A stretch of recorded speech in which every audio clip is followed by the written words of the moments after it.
तो क्लास में हम लोगों ने समझा था does everyone have access to the code. इसको हम लोगों ने समझ लिया था कि क्या प्रत्येक व्यक्ति कोड को एक्सेस कर सकते हैं। तो इसका आपका आंसर यही पूरा जो आपने पढ़ा है यही आंसर है, जिसमें आपका सुप्रीम कोर्ट एक बहुत अच्छा, पहले तो आपका ये पहला पैराग्राफ जहाँ से आप 4 और 5 लाइन आप इंपॉर्टेंट लाइन जो अपनी लैंग्वेज में याद कर सकते हैं उसको याद कर सकते हैं। इसके बाद फिर in response of supreme court about PIL के बारे में भी आप लिख सकते हैं। तो जैसे ही दोनों पैराग्राफ में से आप 5-6 लाइन कंप्लीट करते हैं इस क्वेश्चन का आंसर अपने आप में कंप्लीट हो जाता है। एग्जाम में मैंने आपको बताया हुआ है कि डायरेक्टली सेम ऐसे ही क्वेश्चन आपसे पूछ लिए जाएंगे, जो हेडिंग दी गई है सीधे यही क्वेश्चन आपसे पूछ लिया जाएगा। ऑन दैट टाइम आपको आंसर जो है सीधे सीधे यहीं से आंसर देना होता है। अब इतनी सारा, अब आपको लग रहा होगा, आप लोग 8th में हैं, अब आपको लग रहा होगा क्या हमें पूरा ही छापना पड़ेगा। तो पूरा छापना नहीं है कि पूरा आपको प्रिंट कर देना है। इसमें से केवल 5 या 6 लाइन जो आपको समझ में आती है, आपने पूरा पढ़ा, आपको क्या समझ में आया, आप उतनी लाइन पर ही फोकस करिए। इसके बाद आप इस पैराग्राफ से भी 4-5 लाइन फोकस करिए, तो कंप्लीट आपका एक लॉन्ग आंसर बढ़िया सा तैयार हो जाएगा। तो पूरा जो चैप्टर, मैं चैप्टर वाइज पैराग्राफ पढ़ा रहा हूँ, इसका मतलब ये है कि कथा की तरह को सुनना बस नहीं है कि केवल कथा की तरह सुन लेना है। ये आपका एक लॉन्ग आंसर बनेगा। जब आप हाफ ईयरली एग्जाम देंगे, एनुअल एग्जाम देंगे, ऑन दैट केस अगर उसमें आपको एग्जाम देना है, एग्जाम दे रहे हैं आप, तो उसमें आपको क्वेश्चन आंसर राइट करना पड़ेगा। क्वेश्चन आंसर राइट वही अच्छा कर सकता है जिसने चैप्टर अच्छे से पढ़ा होगा। जो चैप्टर अच्छे से नहीं पढ़ा होगा वो तो नेट का सहारा लेगा, गूगल का सहारा लेगा, वहां से नोट करेगा। अगर मान लीजिए आप लोग घर से करते हैं, अगर स्कूल में बुला के एग्जाम दिया जाता है तब तो फिर आप कुछ कर ही नहीं पाएंगे, है ना। फिर भी जो बच्चे मोबाइल से, गूगल से कहीं से सहारा लेते हैं, उनके जो क्वेश्चन आंसर होते हैं वो अलग ही दिखते रहते हैं, उनका एक अलग ही आंसर दिखता है। जबकि जो बच्चे बुक से आंसर नोट करते हैं और क्लास में जो आंसर पढ़े हुए होते हैं, फिर अपनी लैंग्वेज में जो आंसर लिखते हैं, उनके आंसर अलग ही दिखते हैं। तो दोनों में डिफरेंस बहुत बड़ा दिख जाता है, ठीक है। तो हमें वो डिफरेंस हमारी कॉपी में ना आने पाए, इस बात का भी ध्यान देना है। हम तभी अच्छी क्लास ले सकते हैं, हम तभी अच्छा कर सकते हैं जब हम डेली क्लास लेंगे। और क्लास जिस दिन नहीं हो रही है उस दिन आपका काम ये होता है, आपका काम ये होना चाहिए कि लाओ पिछले चैप्टर का पुराने वीडियो निकाल निकाल के हम लोग उसको पढ़ते हैं। सर ने पिछले वाले वीडियो में क्या पढ़ाया था, लाइव उसको देखते हैं। मैं सभी से फिर से कह रहा हूँ, मेरे सारे जो वीडियो हैं वो सारे वीडियो सब कुछ अवेलेबल है, यूट्यूब पर पड़ा हुआ है। यूट्यूब में किस नाम से पड़ा हुआ है, तो यूट्यूब में आपको मैंने बताया हुआ था कि सदगुरु पब्लिक स्कूल चैनल है। सदगुरु पब्लिक स्कूल चैनल में क्लास 8 SSC नाम से पड़ा हुआ है, सोशल साइंस नाम से नहीं पड़ा हुआ है। सोशल साइंस तो आपका पुराना लास्ट ईयर का वीडियो है। आप सदगुरु पब्लिक स्कूल चैनल में जाते हैं, जब यहाँ पर यूट्यूब में, जब आप YouTube में जाएंगे तो YouTube में जो सर्च वाला ऑप्शन होता है, जहां पे आप सर्च करते हैं, उस सर्च वाले ऑप्शन में जहां पे आप सर्च करते हैं वहां पर आप लिखेंगे सदगुरु पब्लिक स्कूल। लिखते हैं आप सदगुरु पब्लिक स्कूल, नोट करते हैं। जैसे ही सदगुरु पब्लिक स्कूल पर क्लिक करेंगे आपको एक बड़ी सी विंडो दिखेगी। एक बड़ी सी विंडो दिखने में एक बगल में आपको आइकन दिखेगा सदगुरु का। सदगुरु का ये आइकन आपको दिखेगा, सदगुरु का आइकन, इसी पे आपको क्लिक कर देना है। इस सदगुरु वाले ऑप्शन पर आपको क्या करना है, क्लिक करना है। जैसे ही क्लिक करेंगे आपको ऊपर ही मेनू बार में ही बहुत सारे ऑप्शन आपको दिख जाएंगे, जहां पर ऑप्शन दिया रहेगा प्लेलिस्ट का। क्या ऑप्शन दिया रहता है, प्लेलिस्ट का। इसी प्लेलिस्ट में आप जाके वहां पर सारे वीडियो देख सकते हैं, ठीक है। मेरी बात समझ में आ रही है सभी को? एक बार फिर से देख लीजिए, एक बार फिर से देख लीजिए सभी। Yes sir. यूट्यूब में यूट्यूब में सदगुरु पब्लिक स्कूल चैनल पर क्लिक करेंगे, सदगुरु पब्लिक स्कूल डालेंगे, बस जैसे ही क्लिक करते हैं आप लोग तो सीधे आपके सामने एक विंडो आती है। उस विंडो में सदगुरु का जो आइकन होता है केवल उस पर फटाफट क्लिक करना है। जैसे ही क्लिक किया तो सबसे ऊपर कई सारे ऑप्शन आएंगे, उसमें प्लेलिस्ट ढूंढ लेना है, आपको सर्च कर लेना है प्लेलिस्ट कहाँ दिया है। जैसे ही प्लेलिस्ट पे आप क्लिक करेंगे आपको बहुत सारी पूरे स्कूल की प्लेलिस्ट दिख जाएगी, पूरे स्कूल की अलग अलग सब्जेक्ट की अलग अलग टीचर्स की प्लेलिस्ट दिख जाएगी। वहां पर आपको अपने सब्जेक्ट की प्लेलिस्ट देख लेना है। क्लास 8 SSC नाम से बना हुआ है वीडियो, वहां पर आपको पुराने पिछले साल के भी वीडियो बहुत सारे पड़े हुए हैं। क्लास 8 सोशल साइंस नाम से पड़ा हुआ है, वहां नहीं जाना है, आपको जाना है क्लास 8 SSC, जहां पर SSC दिया है वहां पर क्लिक करना है। वहां पर आप अब तक के जितने भी वीडियो हुए हैं स्टार्टिंग से लेकर अब तक सारे वीडियो पड़े हुए हैं। जो स्टूडेंट्स बीच बीच में क्लास छोड़ दिए हैं वो स्टूडेंट्स वहां से अपना वो चैप्टर, वो पोर्शन कवर कर सकते हैं। आप लोग इतना तो जानते हैं ना कि हमने इस चैप्टर में कहाँ तक पढ़ा है, कहाँ तक हमारा नहीं पढ़ा है। तो जहां तक आपने पढ़ा है वो पार्ट 1, पार्ट 2, पार्ट 3 के नाम से पढ़ा हुआ है।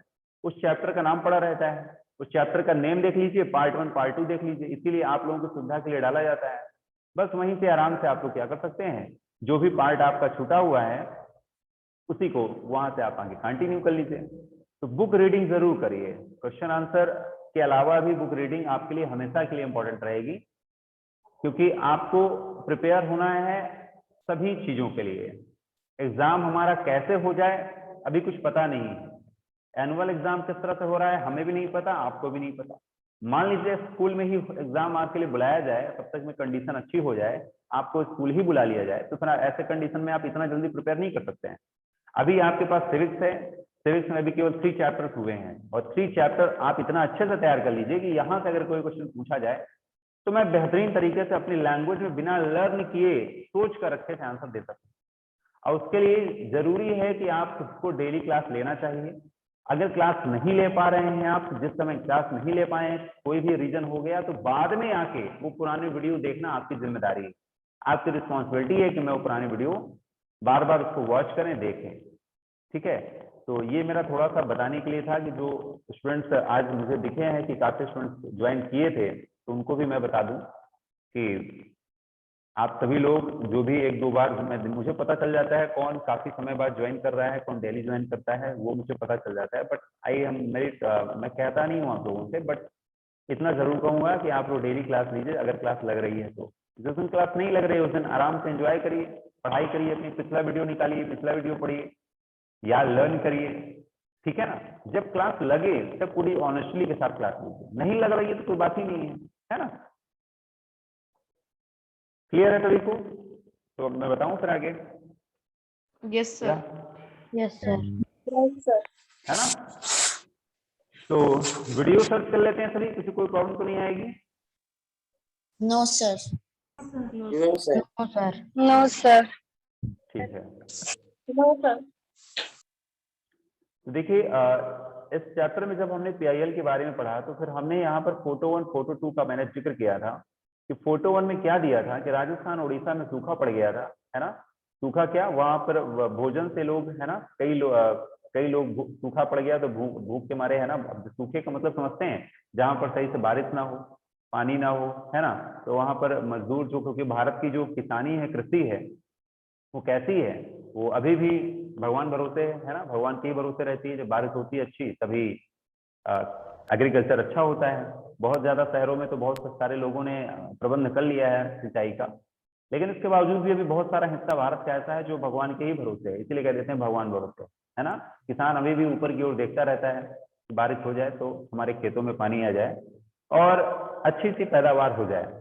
नहीं हुई तो सूखा पड़ जाता है, ड्रॉट जिसे बोलते हैं हम लोग, है ना, ड्रॉट पड़ जाता है और शॉर्टेज ऑफ फूड की समस्या हो जाती है। एक्यूट शॉर्टेज ऑफ, एक्यूट मतलब बहुत ज्यादा कमी हो गई भोजन की। अब भोजन की कमी हो जाएगी तो प्रॉब्लम क्रिएट हो जाएगी, राइट।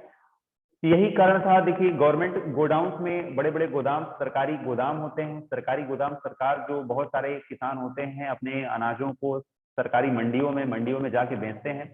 सरकार वहां पर एक रेट तय कर देती है, फिक्स तय कर देती है कि हम आपको इतना पैसा देंगे, एक अच्छा पैसा देने की बात करती है।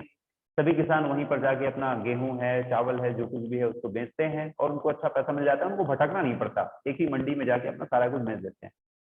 होता क्या है कि गोदामों में बहुत सारा जो माल है वो सेव हो जाता है, रखा रहता है, और कभी कभी जनता, जब ऐसे मामले हो जाते हैं, सूखा पड़ जाता है, तो गवर्नमेंट, जो राज्य सरकार होती है, सेंट्रल गवर्नमेंट नहीं, स्टेट गवर्नमेंट, जैसे यूपी, एमपी, बिहार, ये वाली गवर्नमेंट, बंगाल, तो ये गवर्नमेंट क्या करती है, अनाजों में गोदाम रखा हुआ है लेकिन गरीबों तक नहीं पहुंचा रही है।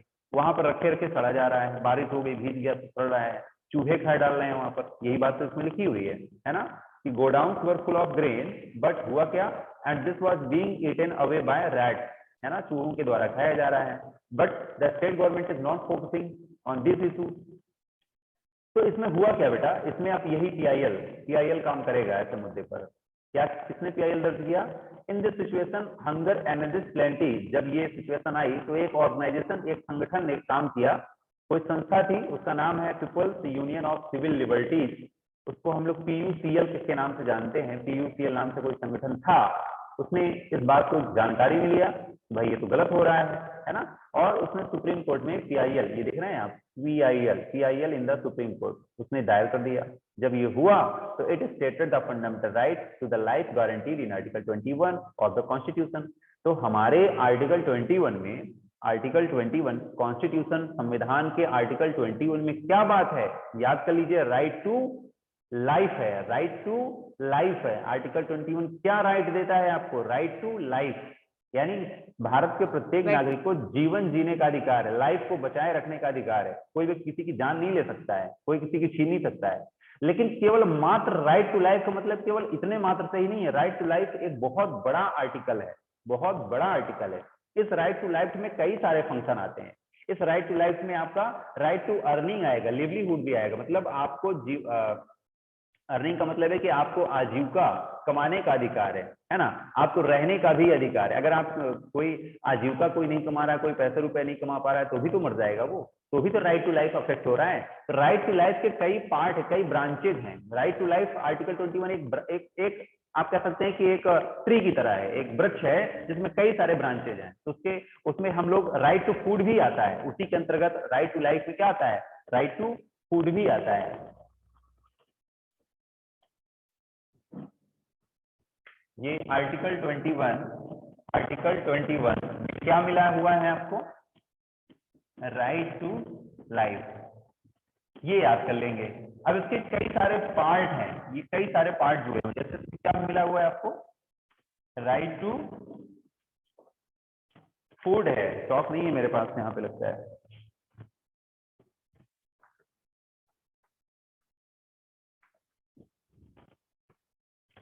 राइट टू फूड है, ये भी, ये राइट टू फूड किसका पार्ट है, राइट टू लाइफ का। इसके बाद और क्या राइट मिला हुआ है, राइट फॉर अर्निंग, यानी कमाने का, जीवन जीने का, आजीविका चलाने का, ये भी आपको मिला हुआ है। चौक नहीं है, आपको मैं बताया दे रहा हूँ, आप लोग समझ लीजिए, ठीक है। तो मेन हमारा पॉइंट क्या है, राइट टू लाइफ में, लेकिन अफेक्ट राइट टू फूड से भी है। अगर किसी को फूड नहीं मिलेगा तो भी तो उसकी जान जा रही है ना। तो ये कहा गया, स्टेट ने अपनी गलती मानी और उसको कहा गया कि वो तुरंत प्रबंध करे। उसने कहा कि did not have adequate fund was thrown in the wrong to be wrong। State ने अपना बहाना बनाया, स्टेट ने बहाना बना लिया बेटा कि स्टेट ने बहाना ये बना लिया कि अरे हमारे पास तो ये सब हमारे पास पर्याप्त क्या है, फंड्स ही नहीं है, जबकि उसके गोदामों में भरा हुआ है ना। तो सुप्रीम कोर्ट ने क्या किया, रूल्ड किया और कहा कि नहीं, स्टेट गवर्नमेंट की ड्यूटी है to provide a food to all. State government की ड्यूटी होगी कि वो सभी को भोजन प्रोवाइड करे, ये उसकी ड्यूटी है। स्टेट गवर्नमेंट को फटकार लगाया, डाटा है ना। किसने डाटा, सुप्रीम कोर्ट के पास ही पावर है, हाई कोर्ट नहीं जा सकता है। हाई कोर्ट केवल अपने एक स्टेट के लिए कह सकता है। हाई कोर्ट जो होगा वो केवल अपने ही स्टेट, जिस स्टेट का हाई कोर्ट है वो अपने स्टेट के हाई कोर्ट से ही बात कर सकता है। लेकिन सुप्रीम कोर्ट जो सुप्रीम कोर्ट होगा वो सभी को, है ना, वो सभी को, जितने भी स्टेट है सभी को कह सकता है। तो प्रोवाइड फूड एट चीपर। तो देखिए ये सारी चीजें डायरेक्टेड द गवर्नमेंट, और इसमें ये भी कहा गया कि गवर्नमेंट क्या प्रोवाइड करेगी, बहुत सारा एम्प्लॉयमेंट भी प्रोवाइड करेगी, रोजगार भी प्रोवाइड करेगी। ये भी स्टेट गवर्नमेंट की रिस्पॉन्सिबिलिटी है ना, to provide food at cheaper price. भोजन अगर प्रोवाइड करा रही तो सस्ते रेट पर भोजन प्रोवाइड कराए, है ना। Through the government ration shop, ration की दुकानें होती है ना जहाँ पर गल्ला मिलता है, राशन की दुकानें, तो उसको राशन की दुकानों में जहाँ पर कोटेदार लोग बैठते हैं ना, गल्ला बांटते हैं, है ना, तो वो भी आदेश मिला हुआ है ऊपर से, वो भी जो है आदेश मिला हुआ है और उसी आदेश के आधार पर ही ये सारा कुछ हो रहा है। To provide mid day meals, बच्चों के लिए मिड डे मील्स की व्यवस्था भी कराए, कल मैंने आपको बताया हुआ था, है ना। It also appointed the 2 food commissioner, और इसके लिए 2 फूड कमिश्नर आयुक्त, 2 फूड कमिश्नर आयुक्त को नियुक्त किया गया कि ये सुप्रीम कोर्ट को क्या करेंगे, रिपोर्ट देते रहेंगे, गवर्नमेंट सही से काम, स्टेट गवर्नमेंट काम सही से कर रही है कि नहीं कर रही। तो यही बातें थी बेटा इसमें। और आप देख सकते हैं कि अब इस चैप्टर में क्या दिया गया है, कह रहा है common person access to the court is access to the justice. ये भी अपनी लाइन अपने आप में बहुत इंपॉर्टेंट है।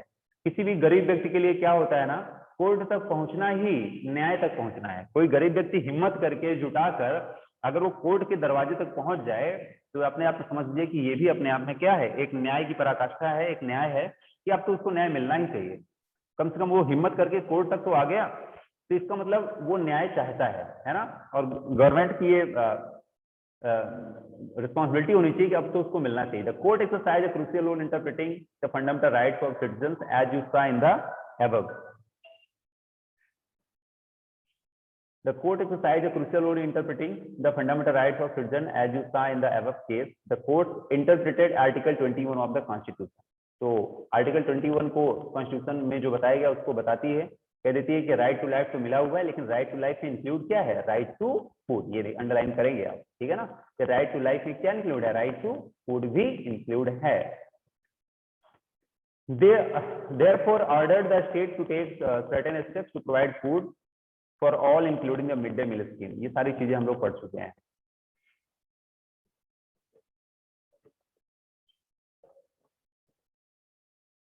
चलिए फिर कल क्लास लेते हैं तो उसको कंप्लीट करते हैं, ये भी बच गया फिर शायद थोड़ा सा, है ना।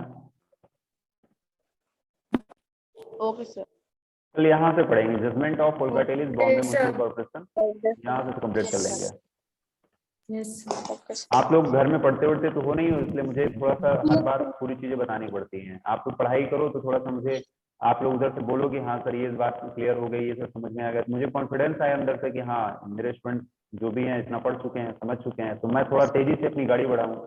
मुझे आप लोग इतना उदास मन से बैठे रहते हैं, ऐसा लगता है कि पता नहीं इन लोगों को समझ में आ रहा है कि नहीं है, आ रहा है समझ में कि नहीं आ रहा है, इतना बेजान सा चेहरा बना के बैठे रहते हैं, लग रहा है कितने बेचारों को म्युनिसिपल कॉर्पोरेशन वर्सेस मुंबई वाला।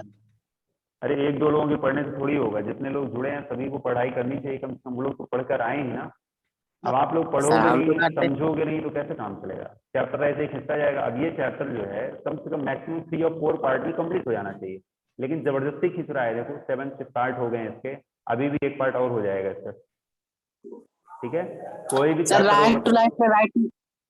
हाँ क्वेश्चन पूछ लीजिए, क्या पूछना है Om sir Om Tiwari? Tiwari sir, right to life में राइट टू लिवलीहुड भी आएगा ना? बिल्कुल बिल्कुल बेटा, राइट टू लिवलीहुड भी आएगा। राइट टू लाइफ एक बहुत बड़ा आर्टिकल है, उसके अंदर कई छोटे छोटे हमें राइट मिले हुए हैं, जैसे फूड का राइट, लिवलीहुड का राइट।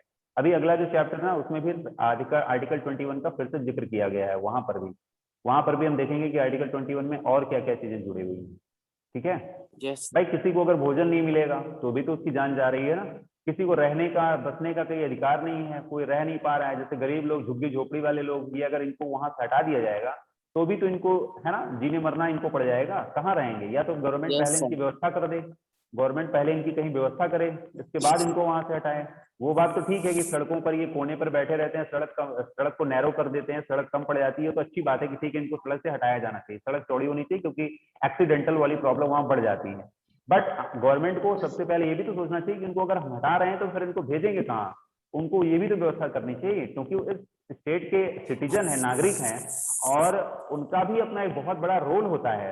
वो लोग छोटे छोटे सामानों को सोचिए बेचते हैं, और शहरों के बड़े बड़े लोग भी आकर वहां से कुछ ऐसी चीजें खरीदते हैं जो चीजें मार्केट में नहीं मिलती, ये इन्हीं लोगों के पास मिलती है।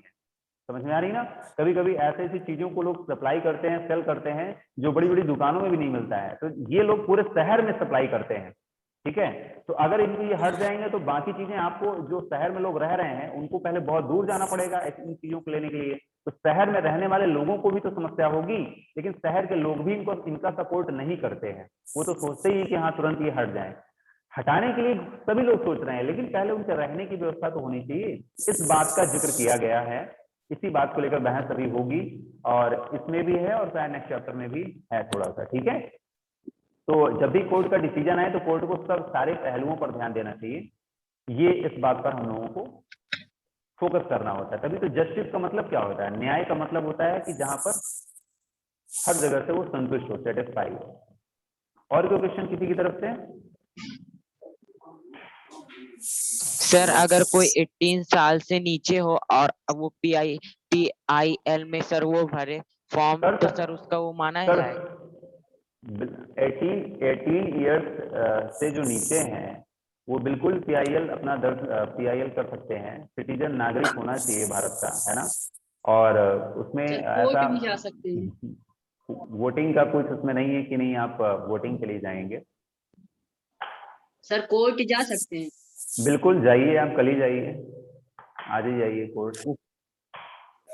देख कर आइए वहां पर क्या है। जाना चाहिए जिसके शहर के पास में अगर कोर्ट बना हुआ है तो एक बार बिल्डिंग को देख लीजिए, थोड़ा सा अच्छी फीलिंग आएगी, महसूस होगा आपको कि जो चीज हम पढ़ रहे हैं अच्छा ये वही वाला कोर्ट है क्या। ठीक है, डिस्ट्रिक्ट कोर्ट तो आप लोग देख ही सकते हैं अपना। ठीक है, फिर क्लास एंड किया जाए। Yes, sir. Yes, sir. Yes, sir. Yes sir thank you for today's class.